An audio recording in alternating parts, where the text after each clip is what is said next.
I constantly feel I am having to prove or disprove my motherhood.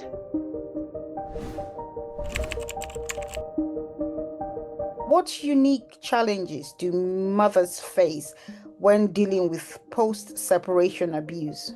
The key thing here is unique challenges because there are just so many. Like my mind is racing now with the things in my own personal, because we've spoke previously before this conversation about the very real situation that I'm still living through, and this exact scenario. I think if I draw on my own personal experience and just I speak for a moment, it's the bias, I think, lives within the system. Before I went into this, I would have automatically assumed, because that's what I've always been told, is that when you're going into a court environment, that don't worry, the judges and the magistrates will always side with the mother. Well, in practice, actually, the experience that I've had personally, and I know many of the women in my circle have also experienced, is that the system isn't built like that anymore, and that there are so many ways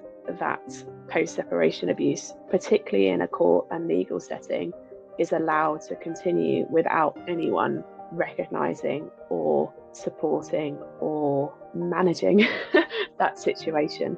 Yeah, I don't know how much more I can go into. That for me has certainly been a unique challenge, in that I constantly feel I am having to prove or disprove my motherhood in some way. Thank you. And I think that's very important because when you were sharing with me earlier prior to this conversation, I actually picked up on the fact that for some time now, the court seems to be biased when it comes to supporting women, despite the evidence that might be glaring in relation to the evidential burden of proof. So even when you have the proof, like you rightly said, that might be bias.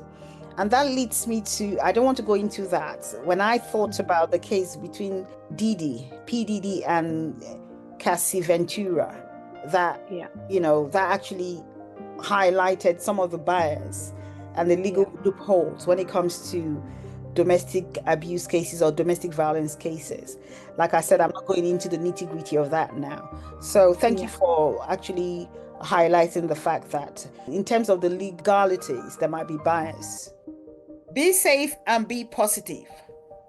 And don't forget to check out our social media handles. Thank you. Bye for now.